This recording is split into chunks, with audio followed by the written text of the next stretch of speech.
Hey there, all you jiu-jitsu people, beginners, medium, advanced, super advanced. This is Sifu Slim. I love jiu-jitsu. I would say Brazilian jiu-jitsu, martial arts, all combined, has been the coolest thing I've ever done in my life. It's been grounding. There's been camaraderie. There's been testing yourself. There's been getting a good sweat. There's been the advancement. There's been the regrouping.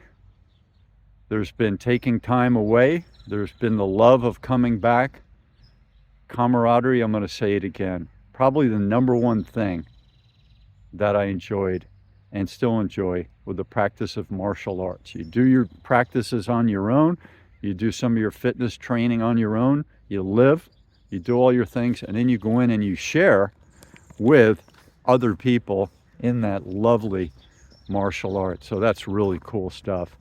And, you know, in the beginning, you bow in, you bow out at the end of the practice, and then you have a kind of a togetherness handshake and a little shoulder bump, hug, and you wish each other well. And even though you've competed for an hour and a half, 2 hours, trained and competed with your comrades and contacts, friends, all these people sharing in the wonderful art of martial arts, jiu-jitsu, all these lovely things. So I'm going to show you something.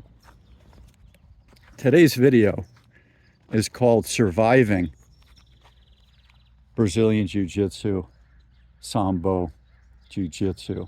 You can say surviving martial arts, right? So this is my book, and I put this together because we had lots of curriculum. We were always learning new things. And so as we learned, we wanted to keep track of that. You know, just like you're going through high school, college, medical school, whatever, you keep organized. Now, you can't bring your laptop to martial arts practice. That'd be too cumbersome, and it'd be too much risk of injury and breaking things, your computer getting broken. So we brought notebooks with us, and then we put them off the mat, but we had them as resource so we could bring a sleeve, you know, a photocopy or a printout of what we were working on in a plastic sleeve, bring it out on the mat, and work on those moves. Nowadays, a lot of people are using their smartphones for moves, but again, you're going back to digital. There's a risk of injury. There's a risk of breaking things.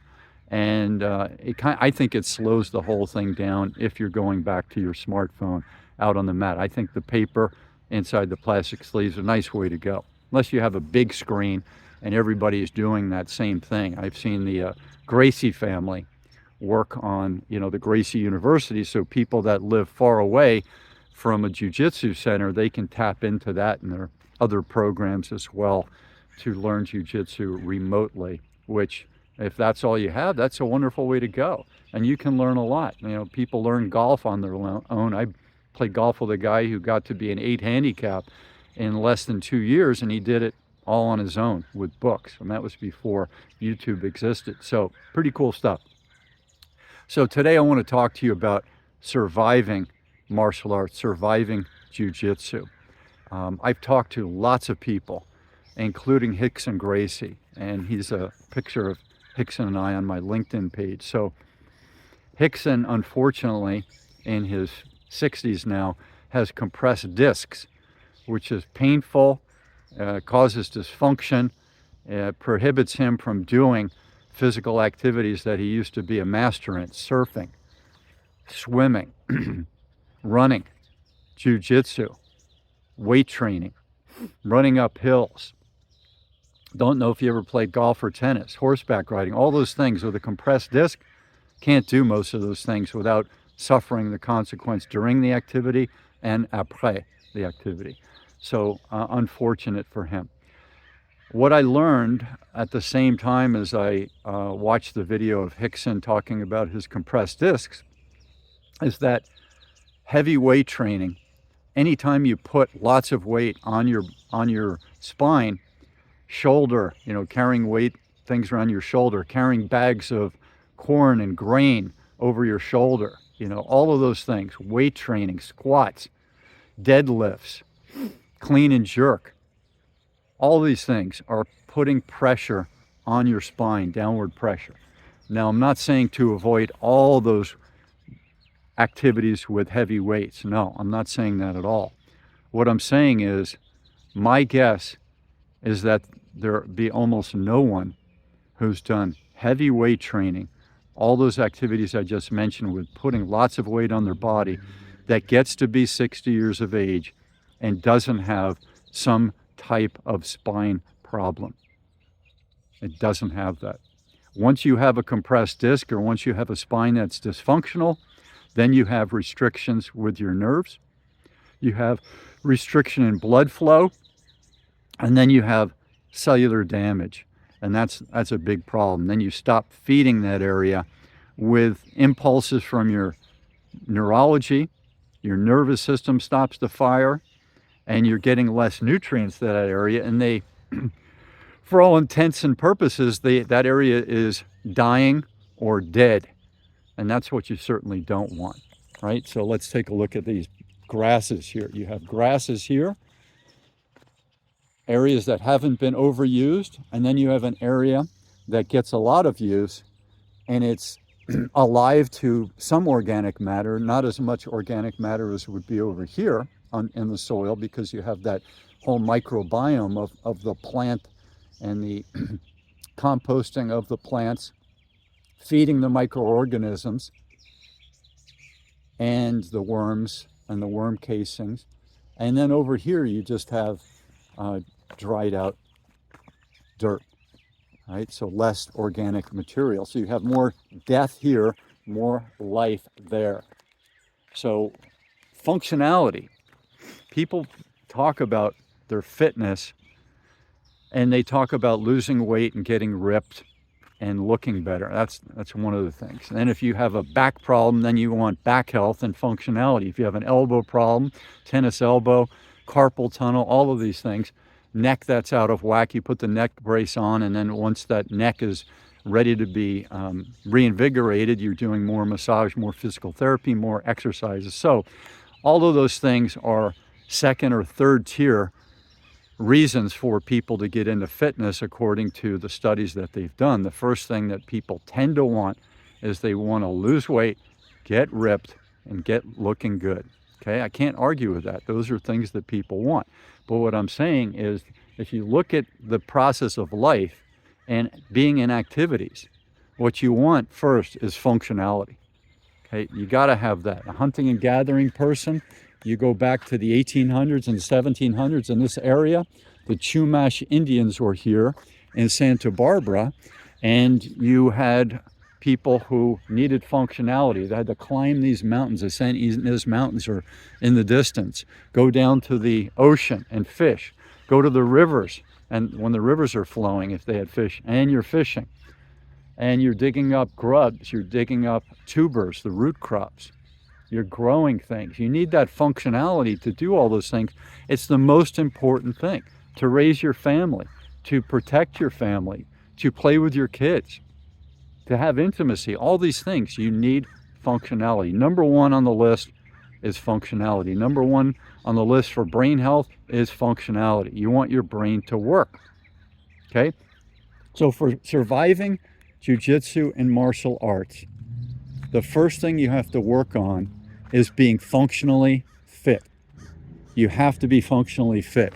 How do you do that? Well, go into yoga, go into Pilates, go into functional training, go into a calisthenic program, and see how functionally fit you are. Ask the teacher, the instructors in those various activities to assess your functional fitness. Can you do a plank and breathe properly? Can you do the yoga poses? Can you do the Pilates exercise? Can you do the hip medley in functional training? Can you hang on a bar? Can you do a pull-up? Can you do a proper push-up? Can you run with proprioception? Can you run with functionality? Can you walk backwards? Can you do all the stretches that you're supposed to do? So those are some things I want you to assess, being functionally fit. Part of your time in martial arts and jiu-jitsu is born in being functionally fit. As soon as you have a knee tweak, as soon as you have a neck tweak, as soon as your back is stiff and you have trouble getting out of a chair or out of bed, you know you're not functionally fit. You've got yourself injured. Maybe your injury came from not being functionally fit to begin with. Maybe you had inadequacies in your physiology. And they, of course, the weakest link, when you get pressure placed on that or you fall in martial arts, there's your injury, right? So the first thing to do is be functionally fit in your martial arts. The next step, in my opinion, is to go in with a certain mindset, and that is fitness, focus, flexibility, and flow. Those are the 4 F's of grappling, okay? The 4 F's of grappling. I think that's really important for you to remember. And then you'll have functionality. Put that in there too, 5 F's. Fitness, focus, flexibility, flow, and functionality. Do you have any other F words we can put in there? Let me know in the comments below. So that's those things you have to assess regularly. Next on the list is staying out of the ego. Yes, you want to do well. Yes, you want to know that you're doing the right thing. Yes, you want to know you feel pride in what you're doing. You're making progress. All that stuff is fine. Ego is fine, but you want to keep your ego in check. You want to receive the information from your body, from your instructor, from your competitors, from your classmates in the class of martial arts.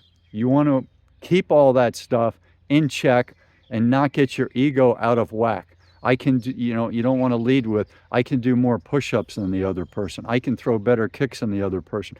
I have better strangulation moves in jiu-jitsu, okay? I have a nicer gi than the other person, all that stuff. I saw very little of the excessive ego in jiu-jitsu. And I think the reason is because the newcomers come in there and they learn very quickly that the people that have been there for a while have that skill and all those 5 F's that I just mentioned. They have that and they're working on that. And the new person might come in and they might use football strength. They might use bench press strength. And that doesn't last very long. If you use heavy strength, 2 minutes, at the most 8 minutes, and then you're out of juice. Okay, whereas the jiu-jitsu people, it's called the gentle art, the soft art, jiu-jitsu. It's a different thing. It's not a striking martial arts in the way that it's practiced in the modern era. It's practiced with the 4 F's.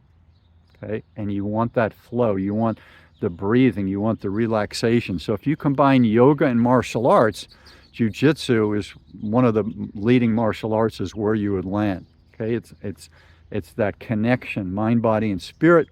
It's the breathing, it's the relaxation, and it's knowing when to go and when to regroup and when to relax and wait and keep seeking your opportunity, okay?